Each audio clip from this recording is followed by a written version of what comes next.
Vamos a empezar un estudio sobre el libro de Ezequiel, uno de los libros proféticos con más simbolismo. El otro libro obviamente sería el libro de Apocalipsis. Y los símbolos contienen mensajes, pero aún, según mis estudios, hay símbolos donde todavía no llegamos a un consentimiento de interpretación, donde todo el mundo está de acuerdo, esto es lo que quiere decir. Así que me emociona, pero me voy a enfocar en lo que Dios quiere que entendamos y cómo aplicarlo a nuestros días. El título es La visión y el llamado inaugural de Ezequiel. O sea que Dios lo está llamando. Ahora Ezequiel era un sacerdote y Dios lo llamó a ser profeta. Y lo llamó a ser profeta en un tiempo difícil, como el profeta Jeremías. Dios no lo llamó a ser profeta sobre un pueblo dócil, un pueblo obediente, sino lo llamó a ser profeta sobre un pueblo rebelde. Y en el capítulo 2 lo vamos a leer, donde Dios repite la palabra rebelde, rebeldía, rebelión, innumerables veces en un capítulo solamente. Ahora, es bueno ser llamado a cierto ministerio, pero ser llamado al ministerio cuando la gente sobre cual somos llamados no son obedientes, eso le da otra seriedad al llamamiento. La verdad central, o sea, la lección en una oración, es Jesucristo llama a sus discípulos a llevar con paciencia las dificultades a medida que los siguen. En lo que somos llamados por Jesús, Él nos capacita para conllevar el llamado por medio de las dificultades. ¿Cuándo es que ustedes compran un foco, por ejemplo? ¿Cuándo compran un foco? Ok. Cuando es necesario, en pocas palabras. Si no, usted no lo compra. Nos olvidamos hasta que de repente uno no trabaja. Bueno, usted es la luz del mundo. Dios llama a los pastores o a los apóstoles, a los profetas, cuando son necesitados. Y en este caso, Ezequiel era necesitado. Alguien léame Ezequiel capítulo 2 y el verso 2. Amén. Y luego que me habló, entró el Espíritu en mí y me afirmó sobre mis pies, y oí al que me hablaba. Y Dios hizo esto. A quien Dios llama, Dios también prepara. Pero noten que, como dice Jesucristo, aparte de Él nada podemos hacer. En este caso entró el Espíritu en él, lo afirmó sobre sus pies, porque iban a levantarse vientos contrarios contra su llamado. Y lo afirmó, lo capacitó y lo comisionó. Lo que quiero que aprendamos de esto es que después de la lección, mi anhelo es que ustedes comprendan el significado y la importancia del llamado profético de Ezequiel, que tengamos un mejor concepto por qué Dios llamó a este varón. Y número 2 es que nosotros después de la lección empecemos a buscar ser empoderados por el Espíritu Santo, que el Espíritu Santo nos llene a nosotros de poder para ser la persona que Dios quiere para nuestros días. Me viene a la mente que le dijo el tío, para este día has llegado aquí. Pues Esther, cuando se casó con el rey, y tenían el plan para eliminar a todos los judíos. Y el tío le dijo, para esta hora has llegado, pues para esta hora estamos nosotros aquí. También después de la lección quiero que empecemos a dedicar, a consagrar tiempo para enfocarnos más a la palabra de Dios, pero no solamente enfocarnos en la palabra de Dios, sino aplicarla en nuestra vida, asegurarnos de que lo que estamos estudiando estamos viviendo y no estamos contradiciendo. Ahora déjenme hacerle una pregunta a ustedes. En su memoria, y quizás no vienen con eso en mente, pero ¿cuál es la tarea más difícil que en su trabajo o en trabajos pasados o alguna persona de autoridad le ha pedido que usted haga, que usted consideró que estaba fuera de su alcance? Que le pidieron hacer algo que usted dice, ¿pero por qué? Nadie se acuerda. Sí, yo, pastor. ¿Que se casara? No. Bajar mercadería bien pesada. O la pusieron a bajar algo bien cargado, bien pesado. Una vez, eso fue muchas veces. ¿Qué? All right. ¿Alguien más? Para mí la parte más difícil es que me encuentro en mi trabajo, me lo sigo encontrando es. Un evento que le llamaron a hacer, Sí, que usted no se consideró capaz. sí, cuando me dicen tiene que darle el medicamento a tal hora a esa persona y esa persona se niega a tomárselo, ¿Qué hacer? entonces se me hace difícil, es como Ajá. difícil para mí. So le piden que administre el medicamento, pero ha tenido experiencias donde el paciente no coopera. Sí. Ok. Asegúrese que no sea su paciente. Porque no me gusta tomar medicamento y pregúntele a esta mujercita aquí. Entonces hay experiencia. Ahora, ¿qué entrenamiento ha recibido que le ha permitido a usted para tener éxito en eso? Porque, ¿cómo la entrenaron? En cuestión de cargar algo pesado, no hay entrenamiento. Tuviera que levantar pesas. No, pero usted levanta a sus niños, eso le da algo de fuerzas. Ahora ya están muy grandes. Sí, soy honesta, yo le oraba al Señor para que me diera esa fuerza. Amén.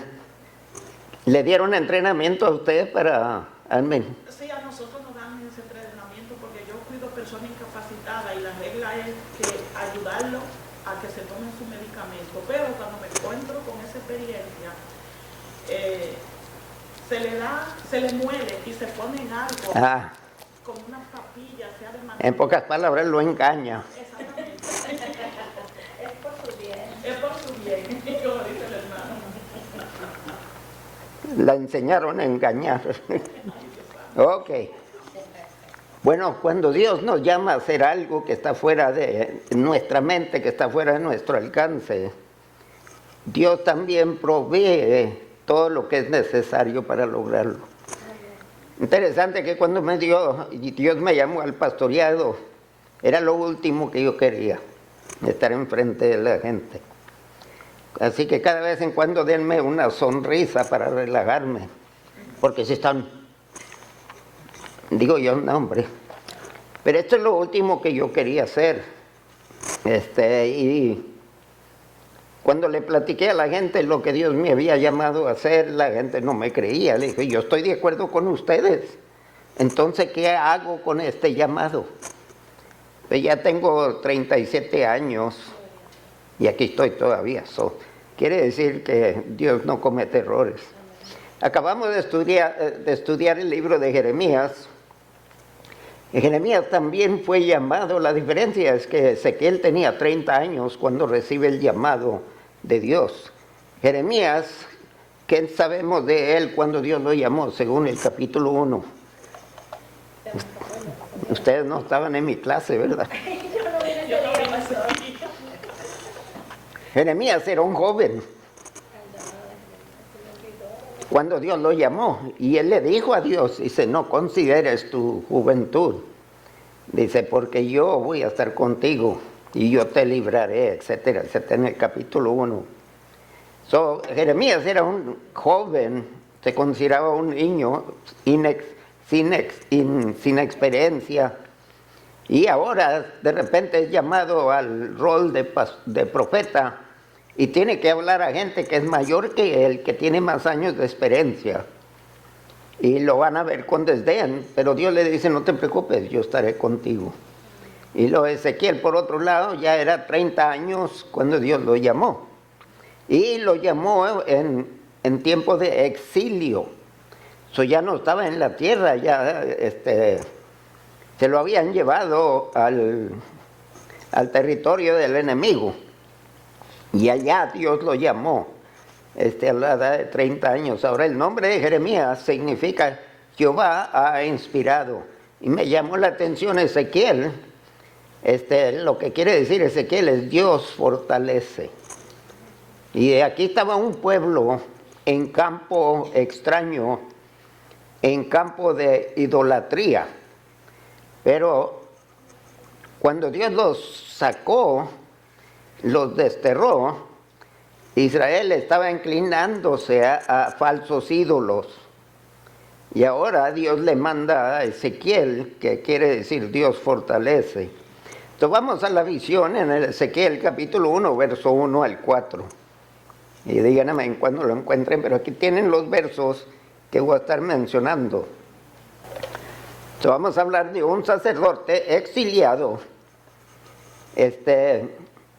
La probabilidad es que el pueblo de Israel está contemplando que Dios los ha abandonado, porque Dios los dejó y que el enemigo los venciera y se los llevara, y los llevó a otro país, a otra cultura, a un país lleno de ídolos. Ahora, ¿por qué Dios lo permite? Entonces vamos a leerlo aquí, Ezequiel capítulo 1, verso 1 al 4, porque es muy probable que Israel está pensando que Dios les dio la espalda. Quizás no entiendan el por qué, pero deberían de entender porque tanto Jeremías como Ezequiel y otros justos siervos de Dios estuvieron amonestándolo. Jeremías estaba en Jerusalén durante esta temporada y Ezequiel estaba en tierra ajena. Los dos profetas eran contemporáneos, uno en Jerusalén y el otro en tierra ajena. Y dice eso, aconteció en el año 30, en el mes cuarto, a los 5 días del mes, que estando yo en medio de los cautivos, junto al río Quebar, los cielos se abrieron y vi visiones de Dios. En el 5º año de la deportación del rey Joaquín, a los 5 días del mes, se está poniendo en un punto histórico para que ustedes puedan ver la historia de la humanidad y confirmar la localidad y los eventos de esto. Ahora, los libros históricos no van a incluir el movimiento de Dios, por eso necesitamos la Biblia. Pero el profeta está tomando cuidado de anotar la fecha para que ustedes puedan confirmar lo que acaba de acontecer. Israel acababa de ser llevado cautivo y se encontraban junto al río Quebar. Y los cielos se abrieron y Ezequiel vio visiones. No dice que Israel lo vio, fue para Ezequiel. El verso 2 dice, en el 5º año de la deportación del rey Joaquín, a los 5 días del mes, vino palabra de Jehová al sacerdote Ezequiel, hijo de Busí, en la tierra de los caldeos, junto al río Quebar. Vino allí sobre él la mano de Jehová. Ahora, ¿dónde más han oído caldeo? ¿De dónde salió Abraham? De Ur, de los caldeos. Está hablando de ese grupo donde salió Abraham para ir a la tierra prometida. Ahora están de regreso, pero están de regreso cautivos. Ahora Dios sacó a Abraham de este país de idólatras y lo llevó a tierra ajena. Ahora están de regreso y no están de regreso porque eran fiel a Dios, sino porque eran lo contrario. Esta era una forma de divorciar a Israel de las tierras que les prometió, que les dijo que si seguían fiel eran de ellos. Ellos no habían sido fiel. En el verso 4, y miré y aquí venía del norte un viento tempestuoso y una gran nube con un fuego envolvente, y alrededor de él un resplandor, y en medio del fuego algo que parecía como bronce refulgente. Ahora imagínense, ya está distanciado de Jerusalén, está distanciado del templo, donde Ezequiel como sacerdote oficiaba. Entonces ya les han dado la espalda todo esto. Durante esa temporada, Nabucodonosor, ¿de quién era el rey Nabucodonosor? ¿De qué imperio? De Babilonia. Entonces, ¿por qué habla de los caldeos? Fue Nabucodonosor que los llevó cautivos. Les digo, los caldeos o Caldea era una área poca grande como un país.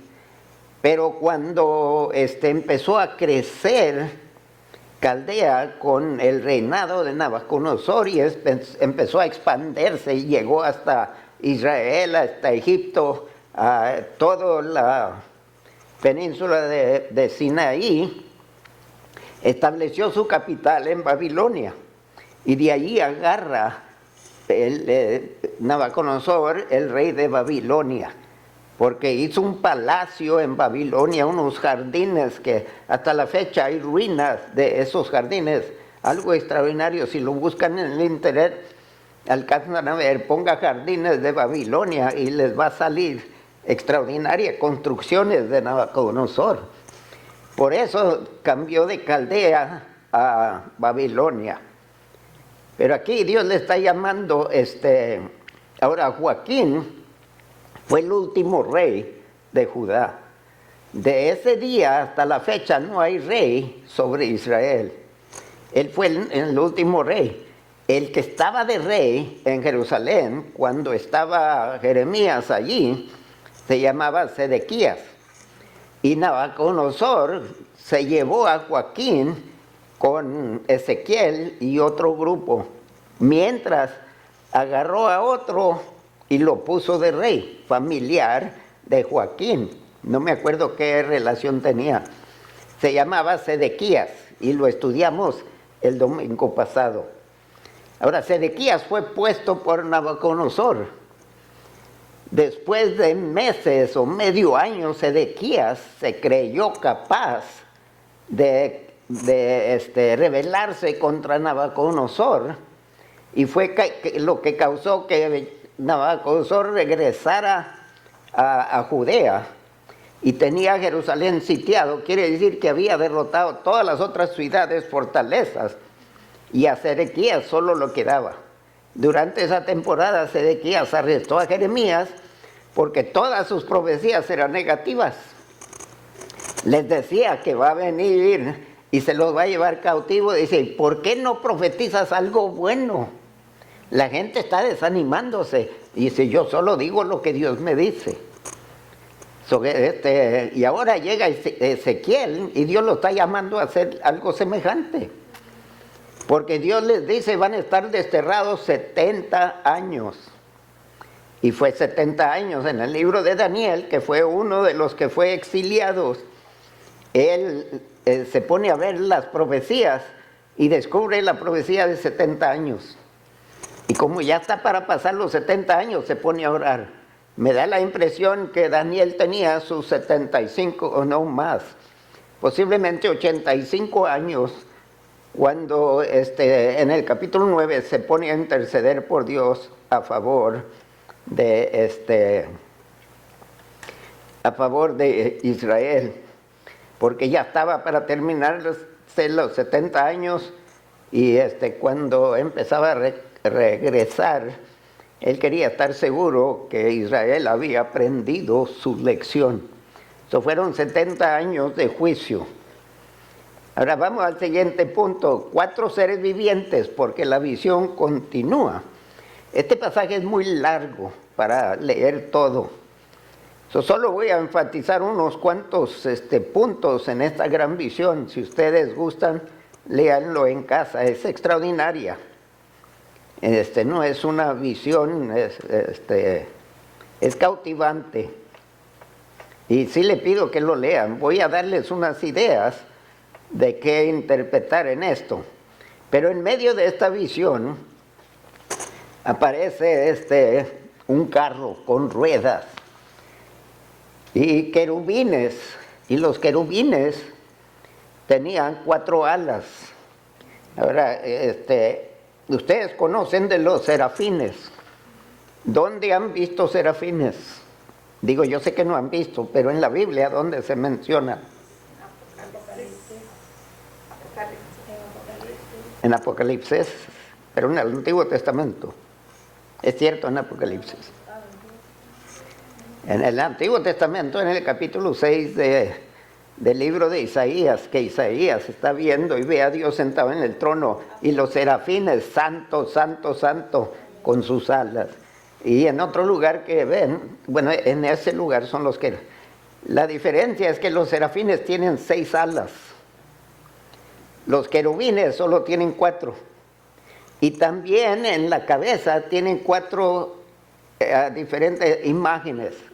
Una de hombre, a la mano derecha tiene imagen de león, a la mano izquierda tiene imagen de buey y a espaldas tiene imagen de águila. Y cada uno es representativo, es un mensaje, ¿cómo le digamos?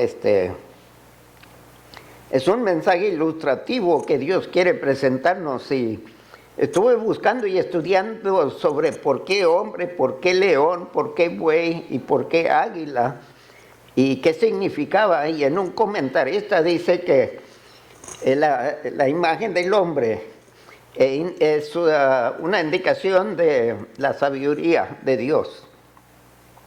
Porque de todos los seres vivientes en la tierra, el hombre, entre comillas, es el más sabio, el que tiene más potencia para adelantarse. Pone eso por delante, una indicación de la extraordinaria sabiduría de Dios, porque Dios, ¿quién le dio al hombre toda su capacitación? Si no fue Dios.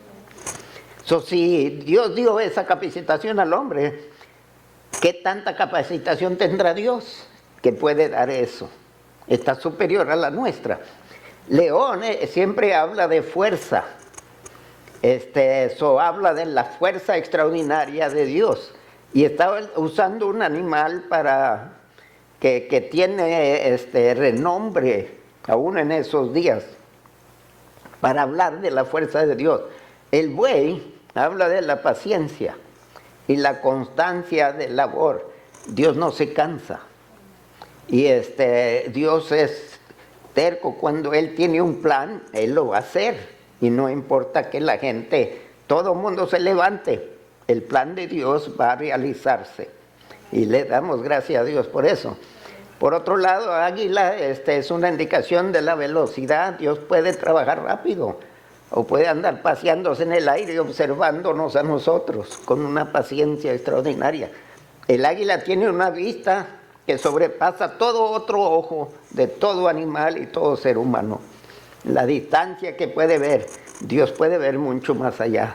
Pero usa un águila para que tengamos una idea que a Dios nada se le pasa. Él ve todo y Él tiene una altura extraordinaria. El águila no sobrepasa a Dios en eso. En otro comentarista, el hombre habla de la imagen de Dios. Queremos conocer a Dios, ver el hombre, porque somos hechos a su imagen. El pecado lo distorsiona. Pero si andamos bien delante de Dios, nuestro hablar, nuestro comportamiento, nuestras manos de obra y todo va a reflejar a Dios, algo de Dios. El león habla de la soberanía de Dios, que Dios es soberano. El buey habla de la fortaleza, la dedicación de Dios a su labor. El águila habla del poder real de Dios, porque el águila es, en muchas ocasiones en aquellas culturas, es relacionado con un reino, con un trono. ¿Y quién merece el trono más que Dios? Está mandándonos esos mensajes. Para aquellos que estudian la palabra, esta visión es considerada una teofanía, o sea, una manifestación de Dios en una forma visible o tangible. En el Antiguo Testamento encontramos una teofanía en el libro de Éxodo, cuando Moisés en el desierto ve una zarza que arde. Y Dios dice, ese lugar donde estás, santo es. Dios se manifestó en la llama de esta zarza que ardía, pero no se consumía. No quiere decir que Dios es así, pero Dios se manifestó así para hablar de algo. En el verso 26 del capítulo, en el verso 26, dice, y sobre la expansión que había sobre sus cabezas se veía la figura de un trono que parecía de piedra de zafiro, y sobre la figura del trono había una semejanza que parecía de hombres sentados sobre él. Y esto es con referencia a Cristo Jesús, que se hizo carne y anduvo entre nosotros. Es interesante que le llama aquí que parecía parecía un hombre sentado sobre él. ¿Qué le dice a Israel? Israel es desterrado. De repente ve a estos querubines, esta tormenta que se levanta en la tierra y viene del norte. Y entre medio de eso ve esta visión, visión de Dios aquí que se manifiesta, pero ve un trono. ¿Quién era el que estaba gobernando en aquel entonces? ¿Por quién se los llevó? ¿Quién los desterró? Acabamos de hablar de eso. ¿Quién era el rey que gobernaba? Nabucodonosor era el rey. Y tenía un imperio extraordinario. Pero aquí se ve un trono y se ve un hombre sentado sobre el trono. ¿Qué le dice a Ezequiel esto? ¿Qué debe de decirnos a nosotros? Le recuerdo que Isaías, en tiempo entre un rey y otro, había caos en Jerusalén. Todo el mundo buscando a ver quién iba a ser el siguiente rey que iba a reemplazar a Ezequiel. El rey Ezequiel, no el profeta Ezequiel. Y él está en el templo pidiendo a Dios que traiga orden, y de repente alza la vista y ve a Dios ¿dónde? En la tierra hay caos. En el cielo no había caos, había orden. Y los que estaban en el cielo con Dios estaban adorando a Dios. ¿Qué nos está diciendo Dios? Aquí estamos desterrados, no estamos en nuestra tierra prometida por Dios, estamos en el campo del enemigo, y el que reina y gobierna en el mundo entero aquel entonces era Nabucodonosor. Tenía un ejército increíble. Israel no pudo contra ellos. Y luego de repente aquí Dios se presenta en un trono. ¿Qué mensaje nos da? Estamos pensando bien, ¿verdad? Lo que Dios nos quiere decir que en los peores de tiempo, cuando parece que el mundo está sobre nosotros y está haciendo desgarras de nosotros, Dios sigue entronado. Nadie lo va a detronar. Y otra cosa que les está diciendo, ¿dónde estaba el templo? Que representaba la presencia de Dios para Israel. ¿Dónde está Israel en este entonces? Está junto a Quebar, está en tierra ajena, mientras el templo está en Jerusalén.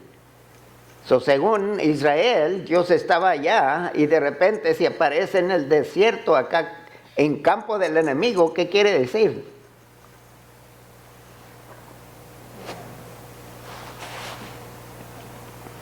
Que no importa dónde estemos, ahí está Dios. Y no importa cuáles son las condiciones de nuestra vida, Dios está gobernando. Y Dios le trajo este mensaje ahora para Ezequiel era alentador, pero para un pueblo rebelde era malas noticias, porque estaban allá porque se rebelaron contra Dios. Y empezaron a seguir ídolos, empezaron a seguir seres humanos en lugar de a Dios. Ahora vienen acá y Dios los está acompañando. Dios no se ha dado por vencer con ellos. Dios sigue teniendo plan. Aún con el hijo pródigo, Dios sigue trabajando. Y cuando el hijo pródigo regresa, ¿qué hace el padre? La clave es que regresemos. Dios sigue manifestándose en nuestras vidas con el objetivo de que lo busquemos y dejemos todos los otros tronos falsos. Porque Nabucodonosor estará reinando, pero el que está controlando todo es Dios. Y Dios nos acompaña en los peores de tiempos. Dios no nos deja, no nos abandona. Vamos al llamado. Porque cuando el pueblo se encuentra exiliado o desterrado, Dios siempre levanta un líder. Y entienda bien, Ezequiel no se declaró profeta, Dios lo declaró profeta. Si el llamado de Dios no viene sobre usted, tenga cuidado qué título se da.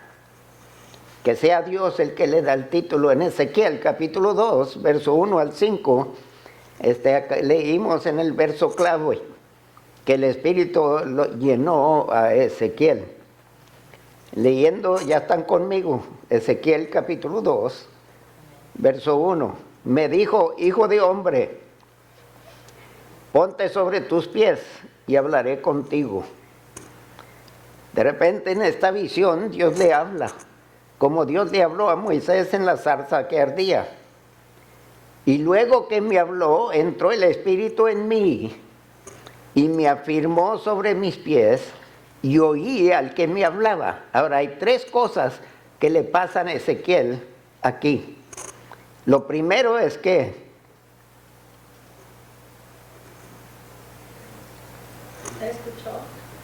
escuchó, Dios le habló. Lo segundo es que le hizo Dios. Lo afirmó. Y luego lo tercero,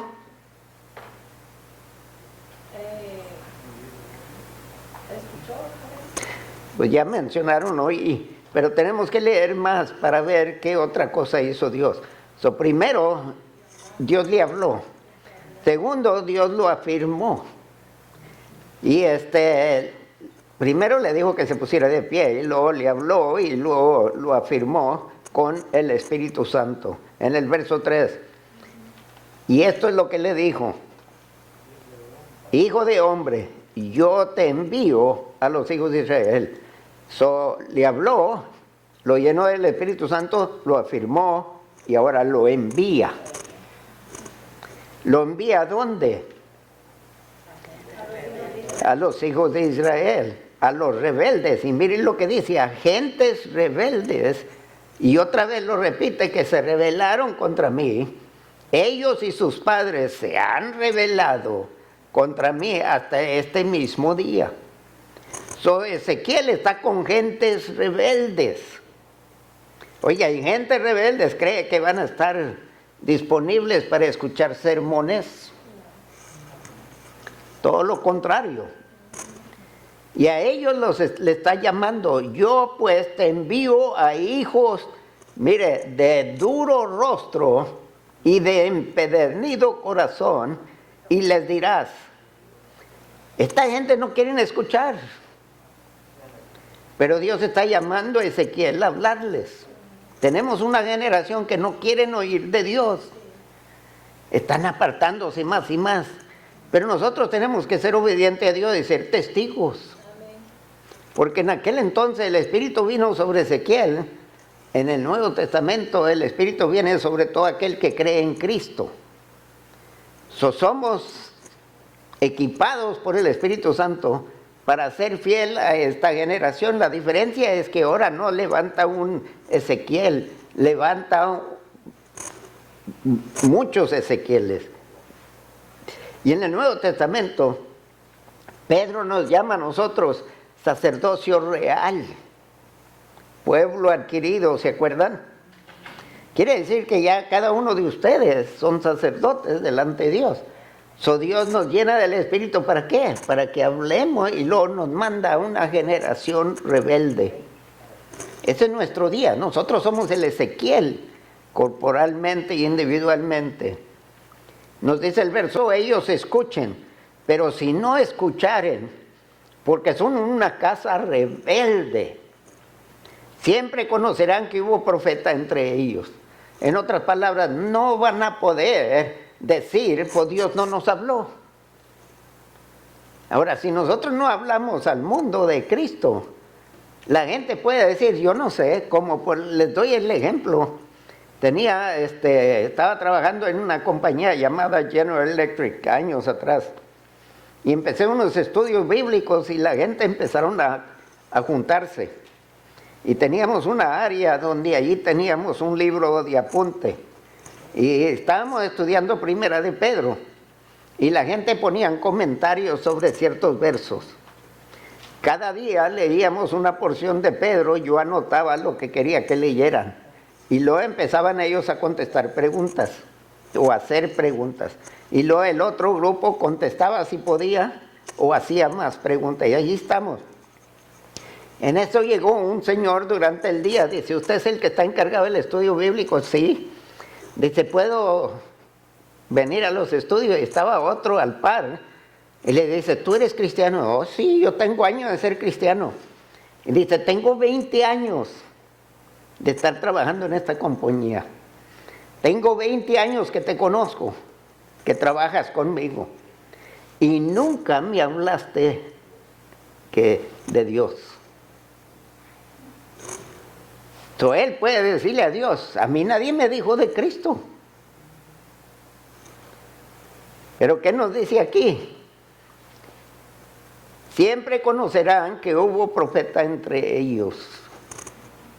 Es la iglesia. Pero bueno, hablar sin temor. Esto es lo que Dios manda ahí, y tenga cuidado porque estamos en días de un mundo rebelde contra Dios. Y el movimiento anticristiano está acelerándose. Y mi pregunta es, ¿dónde están los Ezequieles de esta generación? ¿Dónde están los Jeremías? Porque no vamos a ser populares. Dice en el verso 6 del capítulo 2, y tú, hijo de hombre, no les temas. ¿Por qué les va a temer? Era sacerdote, pero ahora era profeta. Y como profeta iba a hablar por Dios. No les temas, ni tengas miedo de sus palabras. Eso me da la impresión que van a estar hablando mal de él, que lo van a estar maldiciendo, se van a estar burlando de él. Dice, no les tengas miedo a sus palabras, lo que te van a decir. No tengas miedo. Y aunque mores con escorpiones que buscan picarte con su veneno, no tengas miedo de sus palabras, ni temas delante de ellos, porque son casa rebelde otra vez. Les hablarás, pues, mis palabras. Tenemos que estar seguros que lo que compartimos es palabra de Dios, no palabra nuestra. Y dice, escuchen o dejen de escuchar, porque son muy rebeldes. Oiga, yo creo que Dios quiere decirnos que esta gente era rebelde. Ya lo ha repetido como 6 veces. Mas tú, hijo de hombre, ellos serán rebeldes, pero tú, oye lo que yo te hablo. No seas rebelde como la casa rebelde. No dejes que ellos sean influencia a ti y llegues a ser como ellos. Abre tu boca y come lo que yo te doy. En ese caso, lo vamos a leer en el otro punto si llegamos a tener tiempo. Pero lo que Dios le está diciendo a Ezequiel es que la gente se va a voltear contra él y le está amonestando que usted y yo tenemos que tener cuidado. Cuando nosotros queremos ser fieles a Dios y nos va de lo peor a peor y empezamos a pensar, dice, pues Dios no me quiere, o Dios no tiene fuerza para protegerme, me están criticando, me están calumniando, están levantando falso testimonio contra mí, lo hicieron todo contra Jesús, ¿no es cierto? Lo hicieron con Pablo en el Nuevo Testamento. Que no crea que lo van a hacer con nosotros, contra nosotros.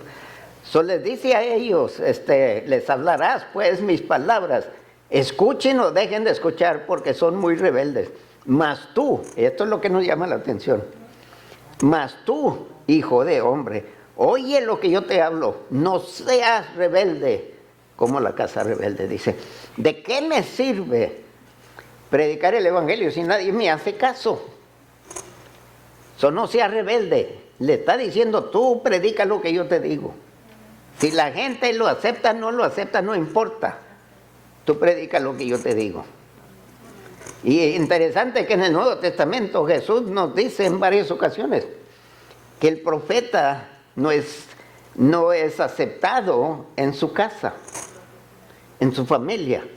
Estoy luchando con mi familia porque, ay Dios mío,